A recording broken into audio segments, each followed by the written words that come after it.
Dot academic इस online platform पर एक बार फिर आपका बहुत बहुत स्वागत है। आज की क्लास में हम SC. Verma concept of physics volume 1 के chapter number 3 rest and kinematics, rest and motion kinematics का सॉल्यूशन करेंगे। और आज की क्लास में ऑब्जेक्टिव फर्स्ट का सॉल्यूशन हम यहाँ करेंगे। ऑब्जेक्टिव फर्स्ट जो है वो सेक्शन है इसमें जिसमें सिंगल आंसर करेक्ट होता है, मल्टीपल चॉइस क्वेश्चन है और एक आंसर इसका करेक्ट होता है। और ऑब्जेक्टिव सेकंड जब हम करेंगे तो उसमें मल्टीपल आंसर जो है वो करेक्ट होते हैं। तो चलिए शुरू करते हैं आज की क्लास को। पहला जो अपना इसमें क्वेश्चन दिया हुआ है वो है कि a motor car is going due north at a speed of 50 kilometre per hour. It makes 90 degree left turn without changing the speed. The change in the velocity of the car is about.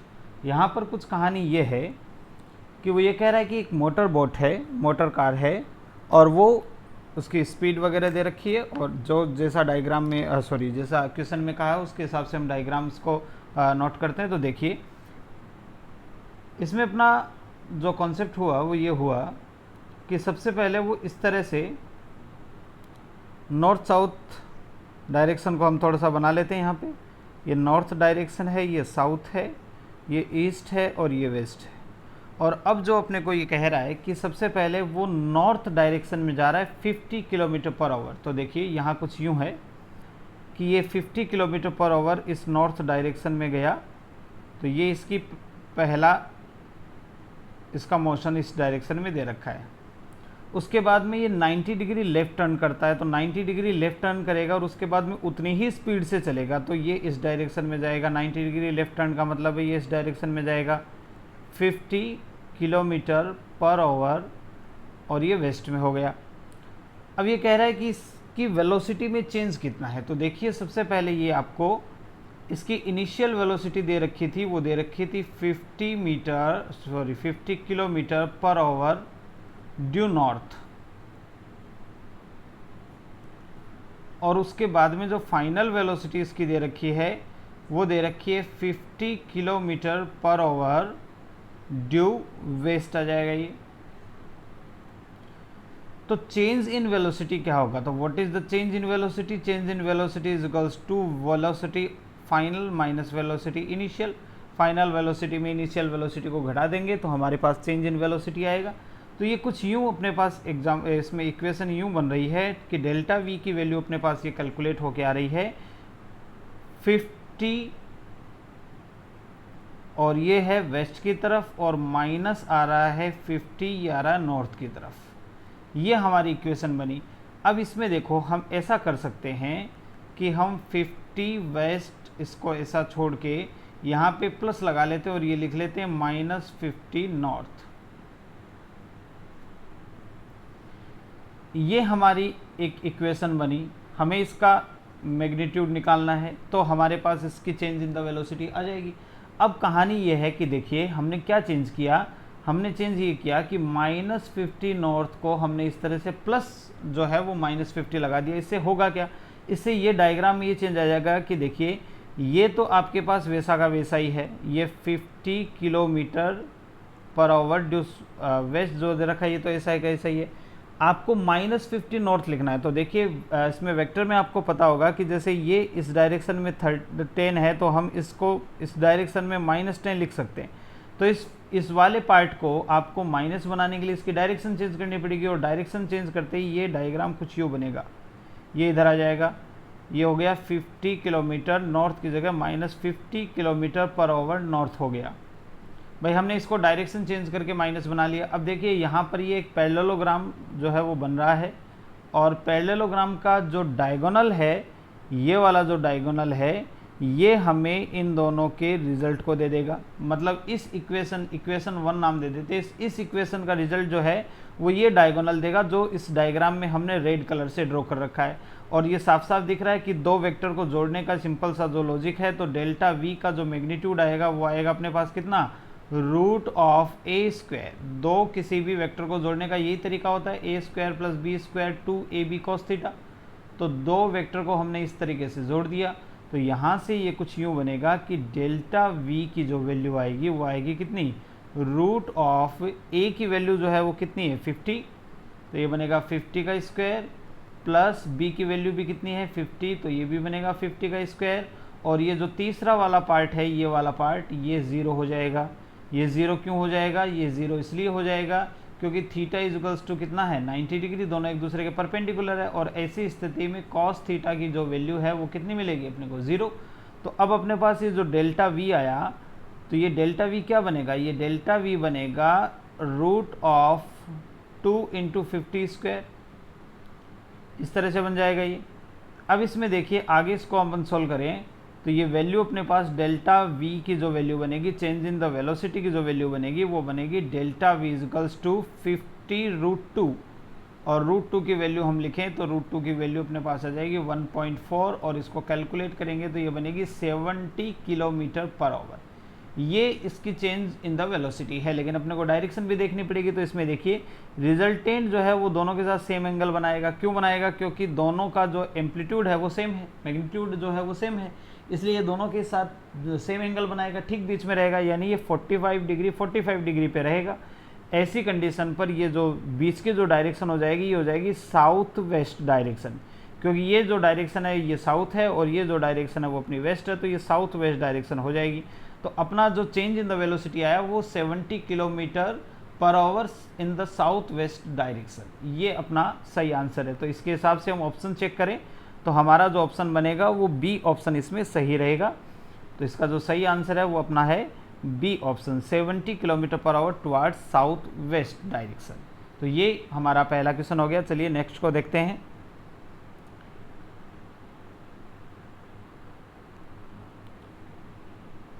Next question है, हमें एक figure दे रखा है और पूछा है इस figure के बारे में, सोच the displacement time graph of A particle moving on x axis. एक पार्टिकल है जो कि एक्स एक्सिस में मूव कर रहा है और उसका वेलोसिटी टाइम जो ग्राफ है वो हमें यहाँ पे दिया हुआ है, और वेलोसिटी टाइम ग्राफ के अकॉर्डिंग हमसे कोई एक ऑप्शन जो है वो इसमें सही रहेगा। तो देखिए सबसे पहले यहाँ पे मैं एक थोड़ा सा चीज़ समझा दूँ आपको कि ये जो ग्राफ दे रखा है वो है अपना किसके किसके बीच में, वेलोसिटी और टाइम के बीच में, velocity and time, sorry displacement and time है, मिस्टेक। ये जो ग्राफ दे रखा है ये अपने को दे रखा है किसमें, डिस्प्लेसमेंट और टाइम के बीच में।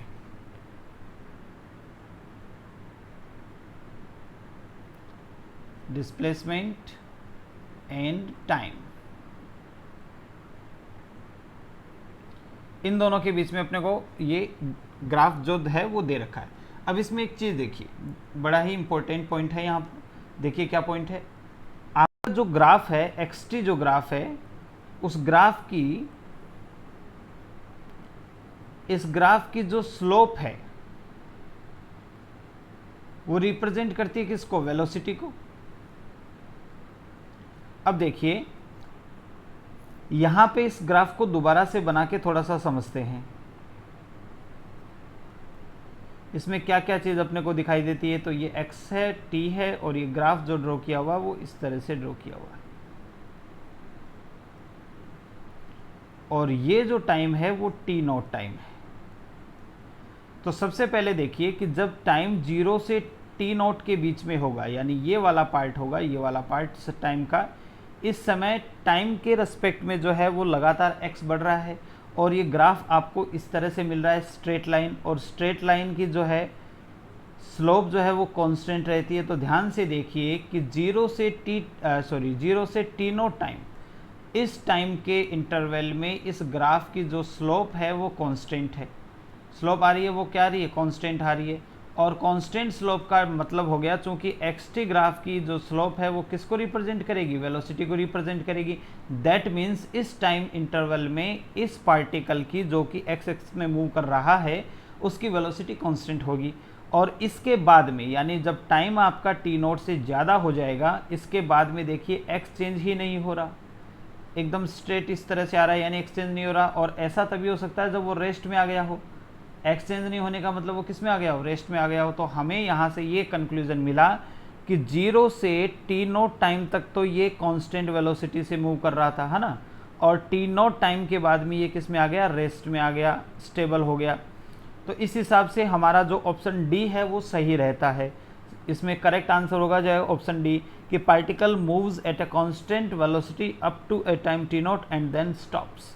तो ये डी ऑप्शन इसमें सही होगा कि टी नोट टाइम तक जो है वो इसकी कांस्टेंट वेलोसिटी होगी, और ये कांस्टेंट वेलोसिटी अपने को ऐसे पता लगी कि एक्सटी ग्राफ का जो स्लोप था वो टी नोट टाइम तक कांस्टेंट था, दैट मीन वेलोसिटी कांस्टेंट रहेगी up to time t note.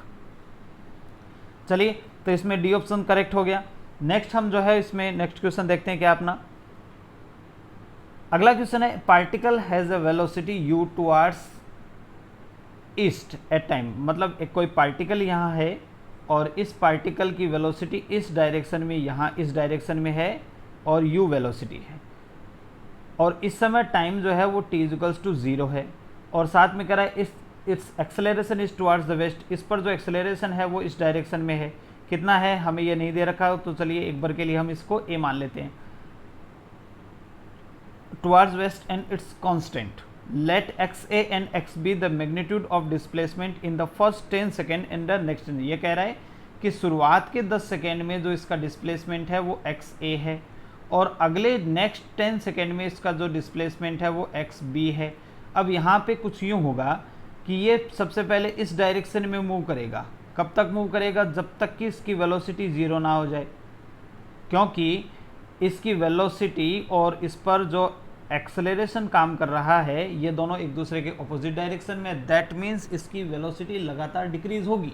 और कब तक डिक्रीज होगी? जब तक इसकी वेलोसिटी 0 ना हो जाए तब तक डिक्रीज होगी, और उसके बाद में ये जो पार्टिकल है ये मूव करने लगेगा। कौन सी डायरेक्शन में? वेस्ट डायरेक्शन में, इस डायरेक्शन में मूव करने लगेगा।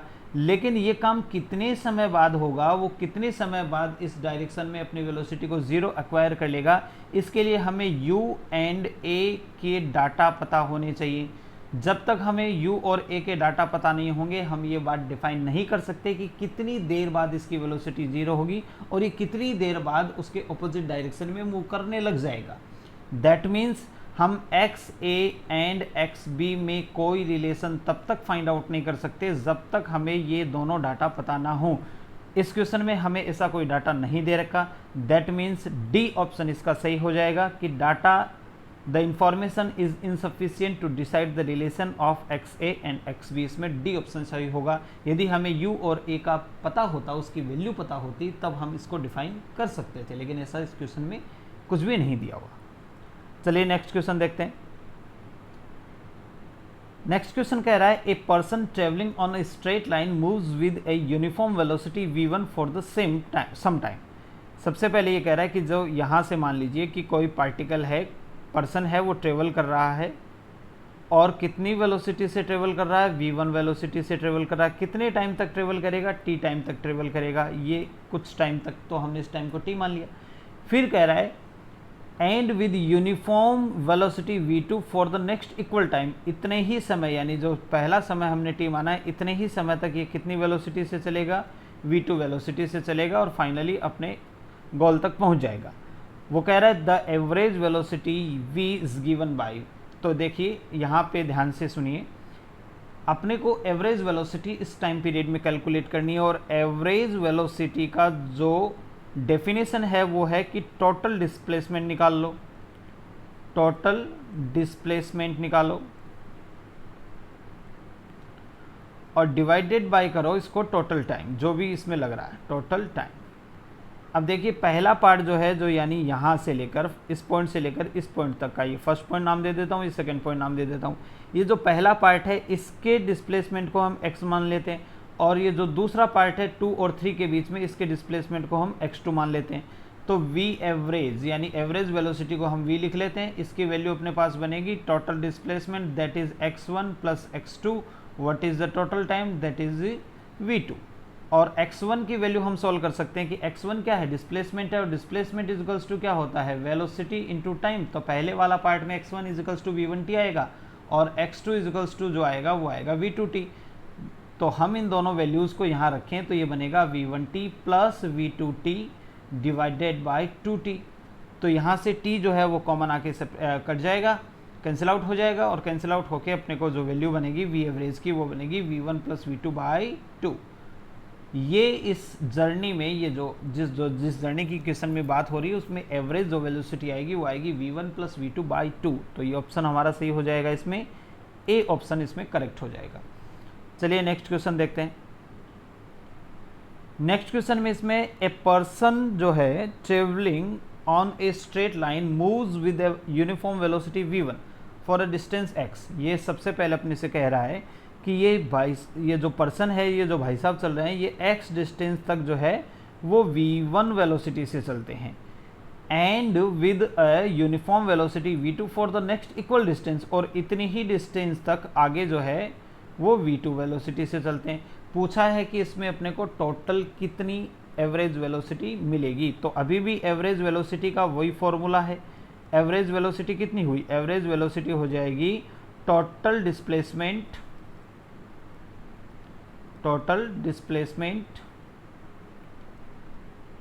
Upon total time. यहां से देखा जाए तो देखिए v एवरेज को ये v लिख रहा है तो हम भी v लिख लेते हैं। टोटल डिस्टेंस हमारे पास ये बनी x प्लस एक्स, और टोटल टाइम तो दोनों का टाइम पता नहीं है, तो हम ये मान लेते हैं कि ये जो पहला वाला पार्ट है इसमें टाइम t1 लगा और ये जो दूसरा वाला पार्ट है इसमें टाइम t2 लगा है। तो जो टोटल टाइम होगा वो बनेगा यहाँ पे t1 प्लस t2। अब देखिए इसमें आगे बढ़ते हैं तो v equals to total distance हो जाएगी 2x, और टाइम पहले वाला जो टाइम निकलेगा वो डिस्प्लेसमेंट अपॉन वेलोसिटी, और जो दूसरा लगेगा वो लगेगा डिस्प्लेसमेंट अपॉन वेलोसिटी। दोनों का अलग अलग निकाल लिया। यहाँ से देखिए x जो है वो कॉमन आके कैंसिल आउट हो जाएगा और अपने पास ये वैल्यू बचेगी 2/1 प्लस v1 प्लस 1/v2, और इसको हम अरेंज करके लिखें तो ये बन जाएगा 1/v1 plus 1/v2 is equals to 2/v। तो ये हमारा v एवरेज यानी एवरेज वेलोसिटी निकालने का एक इक्वेशन बना, और ये इक्वेशन मैच करता है हमारे ऑप्शन नंबर सी से। तो इस क्वेश्चन का जो है वो ऑप्शन नंबर सी जो है वो हमारा सही हो जाएगा। चलिए नेक्स्ट देखते हैं। नेक्स्ट क्वेश्चन में हमने को ये कह रहा है a stone is released from an elevator going up with an acceleration a। The acceleration of the stone after release is. अब ये कह रहा है कि इसके पास एक एलिवेटर है और ये एलिवेटर जो है वो अपवर्ड मूव कर रहा है, ऊपर की तरफ जा रहा है, और इसका जो एक्सेलरेशन है वो a है, a एक्सेलरेशन से ऊपर जा रहा है। अब वो कह रहा है कि एक स्टोन था, उस स्टोन को रिलीज़ किया, तो स्टोन जो है उसको रिलीज़ करने की यहाँ दो कंडीशन पॉसिबल हो सकती है। या तो उस स्टोन को एलिवेटर के अंदर ही रिलीज़ किया हो या हो सकता है बाहर रिलीज़ किया हो। दोनों ही कंडीशन में इस स्टोन का रिलीज़ करने के जस्ट बाद में एलिवेटर से कोई भी कनेक्शन नहीं है, कोई भी टच पॉइंट नहीं, कोई भी टचिंग नहीं है, मतलब इसका उसके साथ कोई संपर्क नहीं है, कोई टच नहीं है, कोई यहाँ पे इन दोनों में कोई कांटेक्ट नहीं है। तो कांटेक्ट नहीं होने के कारण ये फ्री फॉल करेगा ग्रेविटी की वजह से, और दोनों ही कंडीशन में जो इसका एक्सेलरेशन होगा जस्ट आफ्टर द रिलीज, तो ये बनेगा g। तो ये इसके एक्सेलरेशन पे, एलिवेटर के एक्सेलरेशन पे इसका कोई रिलेशन नहीं है। g एक्सेलरेशन से जो है वो नीचे की तरफ आएगा, तो इसमें अपना जो है d ऑप्शन करेक्ट हो जाएगा। ये स्टोन जो है वो g एक्सेलरेशन से नीचे आएगा। नेक्स्ट क्वेश्चन इसमें है a person standing near the edge of the top of a building throw 2 balls a and b। The ball a is thrown vertically upward and b is thrown vertically downward with the same speed। The ball A hits the ground with speed VA and the ball hits the ground with the speed VB। V है अपने को यहाँ पे ये कह रहा है कि एक बिल्डिंग है और इस बिल्डिंग के टॉप पर एक आदमी खड़ा है। यहाँ पर एक आदमी खड़ा है और ये आदमी दो पत्थर फेंकता है। एक पत्थर का नाम है A और एक पत्थर का नाम है B। B को तो वर्टिकली डाउनवर्ड फेंकता है, U स्पीड मान लेते हैं, और A को वर्टिकली अपवर्ड फेंकता है, स्पीड मान लेते हैं V। अब ये कह रहा है कि जब ये दोनों ग्राउंड को टच करेंगे, तो जब B ग्राउंड को टच करेगा यहाँ पर तो उसकी वेलोसिटी होगी VB, और जब A ग्राउंड को टच करेगा तो उसकी वेलोसिटी होगी VA। हमें ये बताना है कि VA और VB में क्या रिलेशन है। तो देखिए ये जो A है ये पहले अपवर्ड डायरेक्शन में जाएगा, एक जगह जाके इसकी वेलोसिटी 0 हो जाएगी, और उसके बाद में वहाँ से ये घूम के इस डायरेक्शन में आएगा, और जब ये इसी पॉइंट पर वापस पहुँचेगा तब इसकी वेलोसिटी नीचे की डायरेक्शन में उतनी हो जाएगी जितनी स्पीड से इसको ऊपर की तरफ फेंका गया था। ये मोशन अंडर द ग्रेविटी का कॉन्सेप्ट है कि जितनी स्पीड से हम यहाँ से इसको फेंकेंगे, जब वो वापस उसी पोजीशन पर पहुँचेगा तो उतनी ही वेलोसिटी को एक्वायर करेगा, लेकिन इस बार जो वेलोसिटी होगी वो u होगी। अब यहाँ से देखिए a भी जो है वो u वेलोसिटी से नीचे जा रहा है और b पहले u वेलोसिटी से नीचे जा ही चुका है, तो ये जो a है ये भी नीचे उतनी वेलोसिटी से पहुँचेगा। इसका मतलब ए और बी दोनों जो हैं वो सेम वेलोसिटी से ग्राउंड को टच करेंगे। हालांकि इन दोनों को टाइम अलग अलग लगेगा, लेकिन इन दोनों की स्पीड जो है वो सेम रहेगी जब ये ग्राउंड को टच करेंगे। तो इसमें अपना जो है वो सी ऑप्शन जो है वो करेक्ट हो जाएगा। अच्छा, ये इतना वाला जो पार्ट है ना, ये यहाँ से देखिए ए जो है वो पहले अपवर्ड डायरेक्शन में गया कितनी वेलोसिटी से, u वेलोसिटी से। मैं कह रहा हूँ जब ये वापस घूम के इसी पॉइंट पर पहुँचेगा, जब नीचे की डायरेक्शन में जा रहा होगा, तब इसके पास वेलोसिटी कितनी हो जाएगी, u हो जाएगी। तो इसको जो है वो आप इक्वेशन ऑफ मोशन से जो है वो कैलकुलेट कर सकते हैं। इक्वेशन ऑफ मोशन से ये वैल्यू कैलकुलेट हो जाएगी, आप उससे कैलकुलेट करके चेक कर सकते हैं कि वेलोसिटी इतनी है या नहीं है। यहाँ पे मैं सीधा कॉन्सेप्ट यूज़ करता हूँ कि जब वो वापस उसी पॉइंट पर पहुँचेगा तो उसकी वेलोसिटी जो है वो उतनी ही एक्वायर कर लेगा जितनी स्पीड से इसको फेंका गया था। ठीक है, तो ये इसका जो ऑप्शन है वो सी करेक्ट होगा। दोनों सेम स्पीड से ही पहुंचेंगे, सेम वेलोसिटी, लेकिन टाइम दोनों का अलग अलग होगा। नेक्स्ट क्वेश्चन अपन देखते हैं। ए projectile motion in A projectile motion the velocity.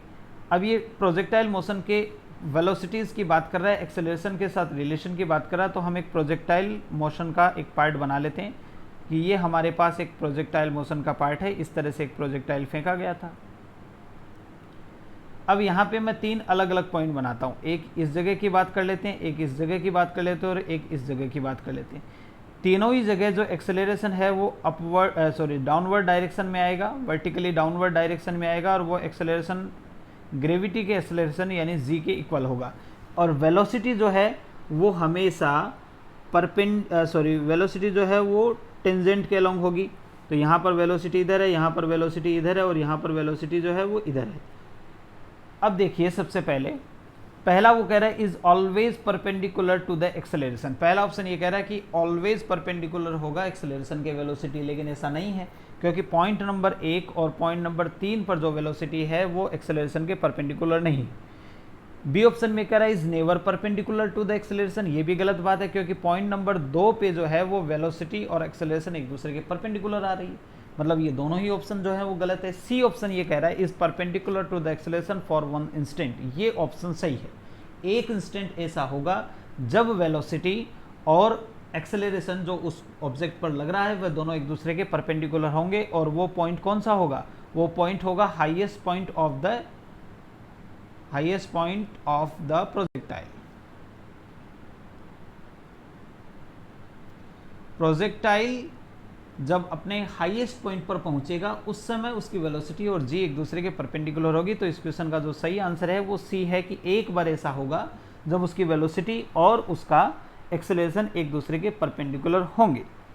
चलिए नेक्स्ट क्वेश्चन देखते हैं। इसमें नेक्स्ट क्वेश्चन कह रहा है two bullets are fired simultaneously horizontally and with the different speed from the same place, which bullet will hit the ground first. यहाँ पे कुछ ये कहानी है कि एक यहाँ से अपन एक टॉप पर एक इस तरह से मान लेते हैं कि एक बिल्डिंग है और इस बिल्डिंग से 2 बुलेट फायर की गई हैं। एक बुलेट है ए और एक है बी, तो दोनों को अलग अलग स्पीड से फायर किया गया है। तो एक को स्पीड मान लीजिए वी दी हुई है और एक को यहाँ से अपन मान लेते हैं कि इसी पॉइंट से छोड़ा गया है, लेकिन थोड़ा सा अलग अलग दिखा लेते हैं, ये वी डी से। अब यहाँ पे देखिए कि इन दोनों का जो मोशन होगा वो कुछ यूँ इस तरह से होगा और इसका मोशन वो इस तरह से होगा। तो ये इस तरह से जो है वो गिरेंगी, एक पॉइंट यहाँ टच होगा, ए यहाँ तक पहुँचेगी और बी यहाँ तक पहुँचेगी, ऐसा है। लेकिन ध्यान से देखिए कि इनके पास हॉरिजॉन्टल में वेलोसिटी थी, लेकिन दोनों के पास वर्टिकल में कोई भी वेलोसिटी नहीं थी। वर्टिकल वेलोसिटी दोनों की कितनी है, 0 है। वर्टिकल डायरेक्शन में इनको कोई वेलोसिटी नहीं मिली थी, और वर्टिकल डायरेक्शन में इनको ग्राउंड तक पहुंचने के लिए कितनी हाइट ट्रेवल करनी पड़ेगी। चलिए इस हाइट को अपन h मान लेते हैं, h हाइट ट्रेवल करनी पड़ेगी।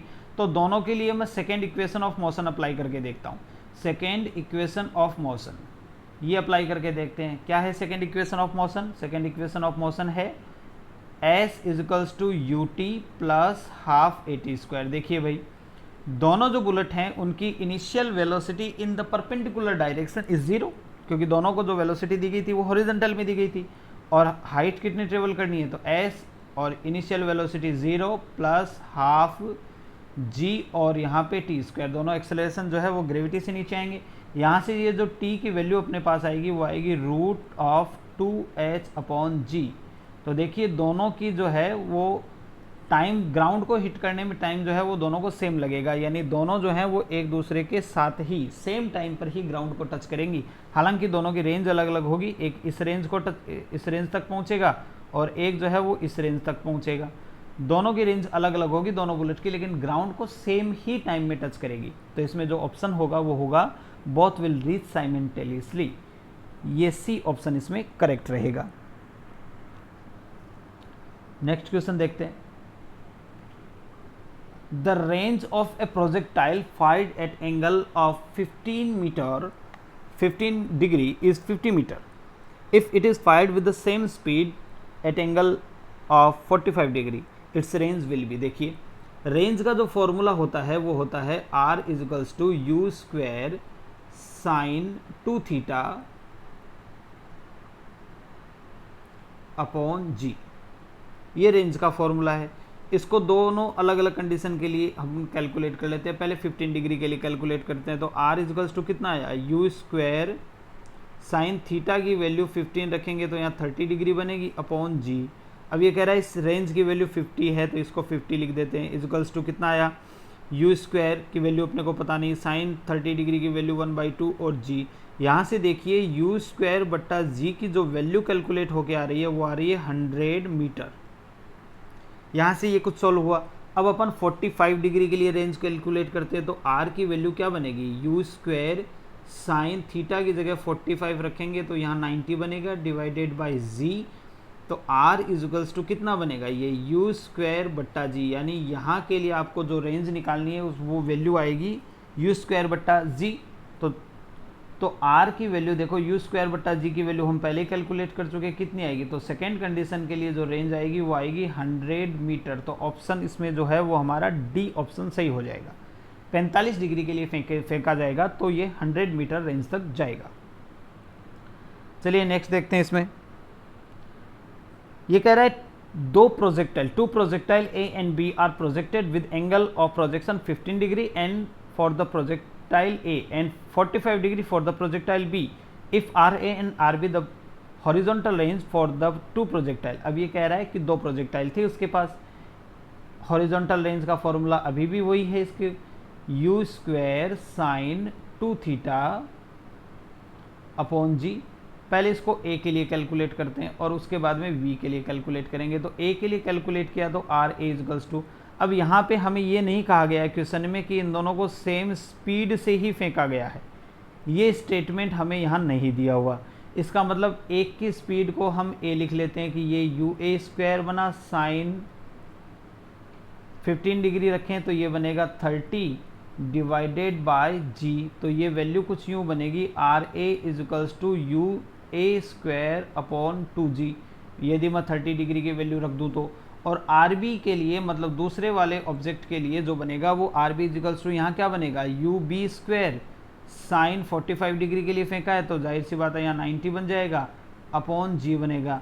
अब आर बी की जो वैल्यू बनेगी वो बनेगी आपके पास यू स्क्वायर बी अपॉन जी। अब आर ए और आर बी में क्या रिलेशन है ये फाइंड आउट करने के लिए हमें u A and u B का मान पता होना चाहिए, जो कि हमें क्वेश्चन में नहीं दे रखा। मतलब जब तक हमें यू ए और यू बी की वैल्यू पता नहीं होगी we can not decide the relation between R A and R B. That means this is a question of insufficient data. तो यहाँ पे जो है वो हमारा डी ऑप्शन ये सही हो जाएगा कि the information is unsufficient to decide the relation of R A and R B. इन दोनों का रिलेशन जो है वो हम डिसाइड नहीं कर सकते जब तक हमें यू ए और यू बी की वैल्यू पता ना हो। चलिए नेक्स्ट इसमें देखते हैं। A river is floating from west to east. ये कह रहा है कि एक रिवर है और वो फ्लोट कर रही है वेस्ट टू ईस्ट, तो ये इस डायरेक्शन में फ्लो कर रही है क्योंकि डायरेक्शन हम इस तरह से लेते हैं, ये नॉर्थ डायरेक्शन है अपवर्ड और ये साउथ डायरेक्शन है डाउनवर्ड। और ये इधर ईस्ट है और ये इधर वेस्ट है, ये इस तरह से डायरेक्शन हो जाएगी। अब ये कह रहा है कि वेस्ट टू ईस्ट फ्लो कर रही है, कितना 5 metre per minute, 5 metre per minute से ये फ्लो कर रही है। और a man on the south bank, यहाँ पर एक आदमी है, साउथ बैंक पर यहाँ पर एक आदमी है, capable of swim at 10 metre per minute, ये 10 मीटर पर मिनट की स्पीड से जो है वो स्विम कर सकता है इन स्टिल वाटर, ठहरे हुए पानी में। Wants to swim across the river in shortest time, देखिए शॉर्टेस्ट टाइम के लिए किसी को भी यदि रिवर क्रॉस करना है तो उसको इस डायरेक्शन में ही मूव करना पड़ेगा। ये सब डाटा चाहे कितने भी हों, चाहे इसकी वेलोसिटी कितनी भी हो और चाहे इसकी वेलोसिटी कितनी भी हो, यदि शॉर्टेस्ट टाइम में ट्रेवल करना है तो उसको ठीक ऑपोजिट वाली डायरेक्शन यानी इस डायरेक्शन में ही स्विम करना पड़ेगा। हालांकि ये पहुंचेगा यहाँ due to velocity of the river, लेकिन ये शॉर्टेस्ट टाइम में कवर करने के लिए इसको इस डायरेक्शन में यानी हमारे डायग्राम के हिसाब से जो है वो इसको नॉर्थ डायरेक्शन में ही स्विम करना चाहिए। तो ये हमारा ऑप्शन इसमें जो सही होगा वो ए होगा, ड्यू नॉर्थ जाना चाहिए। चलिए नेक्स्ट इसमें देखते हैं। नेक्स्ट क्वेश्चन अपने पास है, in the arrangement shown in the figure the end P and Q of an inextensible, इस पूरे क्वेश्चन का जो सार है वो इसी वर्ड में है। इनएक्सटेंसिबल स्ट्रिंग जो है वो है move downward with uniform speed u, pulley A and B are fixed, the mass m moves upward with the speed. अब देखिए यहाँ पे ये क्या कह रहा है, इस डायग्राम को थोड़ा सा साइड में बनाते हैं क्योंकि हमें इसमें बहुत सारी चीज़ें करनी पड़ेंगी। यहाँ पे ये कुछ यूँ कह रहा है कि ये इस तरह से दो पुली आपको बना के दी हुई हैं और एक स्ट्रिंग दी हुई है। यहाँ पे फर्स्ट पुली लगी हुई है, पहले इस डायग्राम को थोड़ा सा ड्रॉ कर लेते हैं, और यहाँ पर एक सेकेंड पुली है, दो पुली दे रखी है। यहाँ से एक रस्सी गुजर रही है और इसका दूसरा वाला पार्ट यहाँ ऐसे है, और यहाँ एक मास लगा रखा है m, और इस रस्सी का एक पार्ट इधर से इससे हो जाके यहाँ इस तरह से। तो ये P एंड है और ये Q एंड है। अब वो ये क्या कह रहा है, देखिए ये v स्पीड से ऊपर जा रहा है, तो देखिए v स्पीड से ऊपर जा रहा है तो इस v का इधर वाला जो पार्ट है ये थीटा एंगल बनने की वजह से ये जो कंपोनेंट है वो कितना बनेगा, ये कंपोनेंट बनेगा v cos थीटा, ये v cos थीटा कंपोनेंट बनेगा। अब वो कह रहा है ये जो p सिरा है ये नीचे की तरफ जा रहा है विद द स्पीड u। तो देखिए ध्यान से t टाइम बाद की अपन बात करते हैं, तो t टाइम बाद ये वाला जो सिरा है ये कुछ नीचे यहाँ तक चला जाएगा। कितनी डिस्टेंस ट्रेवल करके चला जाएगा, तो t टाइम में ये डिस्टेंस ट्रेवल करेगा कितनी, t टाइम में डिस्टेंस ट्रेवल करेगा ut। तो जितनी ये डिस्टेंस ट्रेवल करेगा उतना ही यहाँ से इस डायरेक्शन में ये वाला पॉइंट ट्रेवल करेगा। तो t टाइम में वो कितना ट्रेवल करेगा, तो उसकी वेलोसिटी कितनी है, v cos theta into T. इतनी डिस्टेंस उधर वाला पॉइंट इसका ये वाला एंड जो है वो ट्रेवल करेगा। अब देखिए यहाँ से ये p पार्ट जो है वो ut डिस्टेंस नीचे आ गया, और यहाँ ये जो पार्ट था रस्सी का, इसका स्ट्रिंग का, वो इधर चला जाएगा इस डायरेक्शन में। कितनी लेंथ तक जाएगा, v cos theta into T. अब यहाँ ये कह रहा है कि ये जो स्ट्रिंग है वो इनएक्सटेंसिबल स्ट्रिंग है, दैट मीन इधर जितनी स्ट्रिंग की लेंथ बड़ी है उतनी ही इधर से कम होनी चाहिए, दोनों लेंथ इक्वल होनी चाहिए। क्यों होनी चाहिए, क्योंकि स्ट्रिंग की लेंथ बिल्कुल नहीं बढ़ सकती क्योंकि वो इनएक्सटेंसिबल है। यानी हम यहाँ इस तरह से लिख सकते हैं कि एक साइड से स्ट्रिंग की लेंथ जो है वो ut बढ़ी और दूसरी साइड से कितनी कम हो गई, v cos theta into T कम हो गई। ये दोनों जो हैं वो सेम होनी चाहिए, क्योंकि यदि सेम नहीं होंगी तो इनएक्सटेंसिबल वाला जो है लो ब्रेक हो जाएगा, यहाँ से t से t कटेगा और ये बनेगा अपने पास u equals to v cos theta, और ये जो v की वैल्यू बनेगी वो अपने पास बनेगी u अपॉन cos थीटा। तो इसमें सही ऑप्शन जो है वो हमारा क्या बनेगा, ऑप्शन हमारा बी ऑप्शन इसमें सही होगा। ये वेलोसिटी v जो हमें कैलकुलेट करनी है ये आएगी u अपॉन cos थीटा। अब आपको ये कन्फ्यूज़न हो सकता है कि इस स्ट्रिंग का आधा ही पार्ट हमने लेके सॉल्व क्यों किया, ये बचा वाला ये इधर वाला पार्ट, ये वाला पार्ट लेके सॉल्व नहीं किया। तो ये वाला पार्ट भी आप कैलकुलेशन में शामिल कर सकते हैं, इसमें कोई दिक्कत नहीं है, दोनों का आंसर सेम ही आएगा, इसमें कोई जो है वो अंतर नहीं आएगा। तो आप पूरा स्ट्रिंग लेके भी कर सकते हैं, कोई दिक्कत नहीं है उसमें। तो ये ऑब्जेक्टिव फर्स्ट के 13 क्वेश्चन थे chapter number 3 rest and motion kinematics का SCV वॉल्यूम 1। तो मिलते हैं एक और बेहतर क्लास में, तब तक बने रहिए हमारे YouTube चैनल .academy के साथ।